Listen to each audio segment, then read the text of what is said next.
I2I news ప్రేక్షకులకు స్వాగతం. ఏలూరు జిల్లా నూజివీడు పట్టణంలోని చిన్న గాంధీ బొమ్మ సెంటర్లో CITU ఆధ్వర్యంలో అంగన్వాడీ వర్కర్స్ మంగళవారం మానవహారం నిర్వహించారు. CITU నాయకులు జి. రాజు మాట్లాడుతూ ఎన్నో ఏళ్లుగా అపరిష్కృతంగా ఉన్న సమస్యల పరిష్కారం కోసం పోరాడుతున్న అంగన్వాడీలను అక్రమంగా అరెస్టు చేయడం దారుణం అన్నారు. అరెస్టు కాబడిన అంగన్వాడీలను తక్షణమే విడుదల చేయాలని డిమాండ్ చేశారు. న్యాయమైన వీరి సమస్యలను పరిష్కరించాలని కోరారు.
మేము ఈరోజు రోడ్డుకి ఎక్కడానికి కారణం ఏంటంటే మేము గత 7 సంవత్సరాల నుంచి కూడా మాకు ₹1 శాలరీ అనేది పెరగలేదు.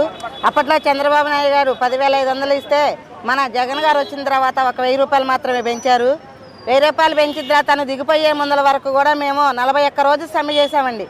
అందరం కూడా 41 రోజులు సెంటర్లు క్లోజ్ చేసేసి సమ్మె చేసినప్పుడు మన కూటమి నాయకులందరూ కూడా మా టెంట్ల దగ్గరకు వచ్చేసి, అమ్మ మీరు మా సహోదరులు, మా చెల్లెళ్ళు, మీరందరూ కూడా మా ప్రభుత్వం వచ్చిన తర్వాత మీకు మేము తోడుగా ఉంటాము, మీ కోరికలన్నీ మేము తీరుస్తాము అని చెప్పేసి మాకు మాటలు చెప్పేసి ఇప్పుడు 20 నెలలు గడిచినా కూడా మా ఇంకా చూసిన వాళ్ళు లేరండి. పైపెచ్చు మేము ధర్నా చేస్తుంటే నిన్న మా నాయకుల్ని, మా ప్రాజెక్ట్ లీడర్ని, వీళ్ళందరినీ కూడా అక్రమ అరెస్టులు చేశారండి. మమ్మల్ని ఎవరో కూడా ఏ ప్రభుత్వం వచ్చినా కూడా అంగన్వాడీలు అంటే ఒక చిన్న చూపు అన్నమాటే తప్ప వీళ్ళ వల్ల మనకు ఎంత ఉపయోగం ఉందనేది కూడా లేదు. ఏ రిపోర్ట్ అయినా సరే మేము ఇస్తేనే వాళ్ళు ఏ రిపోర్ట్ అయినా చేసేది పై అధికారుల దాకా. మళ్ళీ ఫోన్లలో ఒక్కొక్కటి ఎన్ని యాప్లలో చేస్తున్నామో దాన్ని కూడా గుర్తించుకోకుండా వాళ్ళు మా కష్టం అనేది ఎవరో కూడా ఆలోచించట్లేదు. మమ్మల్ని ప్రశాంతంగా ఏమీ చేయనివ్వట్లేదు. ఏ టైంలో పెడితే ఆ టైంలో రిపోర్ట్లు అడుగుతారు. మాకు ఒక టైం అని కూడా లేకుండా పేరుకేమో 9 దగ్గర నుంచి 4ంటికి అంటారు. అర్ధరాత్రిటప్పుడు కూడా మేము రిపోర్ట్లు చెప్పాల్సిన టైం వస్తుందన్నమాట మాకు. అందుకని చెప్పి మా యందు దయ ఉంచి మా కష్టాన్ని కొద్దిగా అర్థం చేసుకొని మన ముఖ్యమంత్రి గారు మన ఇప్పుడు ఉన్న ఖర్చులను బట్టన్నా మమ్మల్ని ఆలోచించి మా గురించి కొంచెం ఆలోచించి దానికి అనుగుణంగా మాకు ఏమైనా న్యాయం చేస్తారనే ఆశ ఉంది, పెరిగిన ధరలకు అనుగుణంగా. అందుకని చెప్పేసి మేమందరం కూడా రోడ్డు ఎక్కే పరిస్థితి వచ్చిందండి. మాకు న్యాయం చేస్తారనే మేము కాస్త కూస్తే ఎట్లన్నా అడిగితే కొంచెం ఏమైనా న్యాయం చేస్తారని ఆలోచిస్తున్నాము. మాకు వచ్చేసి ఇప్పుడు 11,500 అండి, హెల్పర్లకు వచ్చి 7,000 అండి.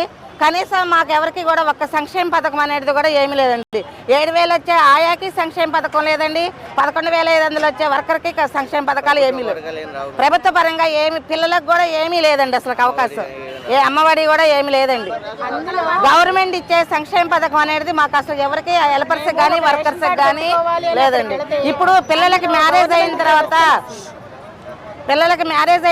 పిల్లలకి విడగొట్టి రేషన్ కార్డు పెట్టుకోవడానికి కూడా అవకాశం లేకుండా ఉందండి మాకు. అది మా రాష్ట్ర వ్యాప్తంగా కూడా అంగన్వాడీ వర్కర్ సమస్యలు పరిష్కరించాలని కోరుతూ నిన్న విజయవాడలో శాంతియుతంగా ధర్నా నిర్వహించడం జరుగుతూ ఉంది. మరి వాళ్ళు శాంతియుతంగా ధర్నా జరుగుతూ ఉంటే రాష్ట్ర ప్రభుత్వం చాలా నిర్దాక్ష్యంగా ఈరోజు మార్నింగ్ వాళ్ళందరినీ కూడా భయభ్రాంతులకు గురి చేసి వాళ్ళని తీసుకెళ్లి అక్రమంగా అరెస్ట్ చేశారు. ఇప్పటి వరకే వాళ్ళని ఎక్కడ పెట్టారో కూడా తెలియని పరిస్థితి ఈరోజు ఈ రాష్ట్రం నెలకొంది.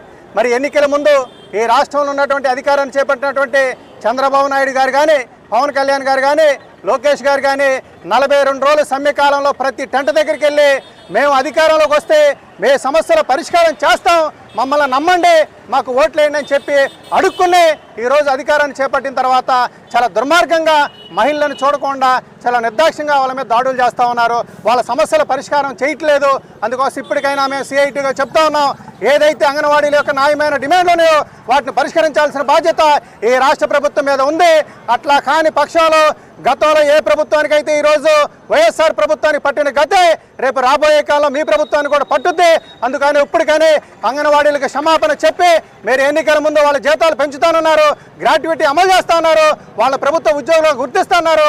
వాళ్ళని గుర్తించి వాళ్ళ సమస్యల పరిష్కారం చేసి వెంటనే వాళ్ళకి తగిన న్యాయం చేయాలనేది ఈరోజు సిఐటిగా మేము డిమాండ్ చేస్తూ ఉన్నాం. ఈరోజు ఈ ఉద్యమం రాష్ట్ర వ్యాప్తంగా రగులుతూ ఉంది. దీన్ని చల్లార్చే ప్రయత్నం చేయాలంటే వెంటనే రాష్ట్ర ప్రభుత్వం కలగజేసుకుని అంగన్వాడీ నాయకత్వాన్ని పిలిచి వాళ్ళ న్యాయమైన డిమాండ్లు పరిష్కారం చేసే దానికోసం ఈ ప్రభుత్వం ప్రయత్నం చేయాలని, అట్లా కాని పక్షంలో రేపు రాబోయే కాలంలో ఈ ఉద్యమం రాష్ట్ర వ్యాప్తంగా పెద్ద ఉద్యమం అవుతుంది.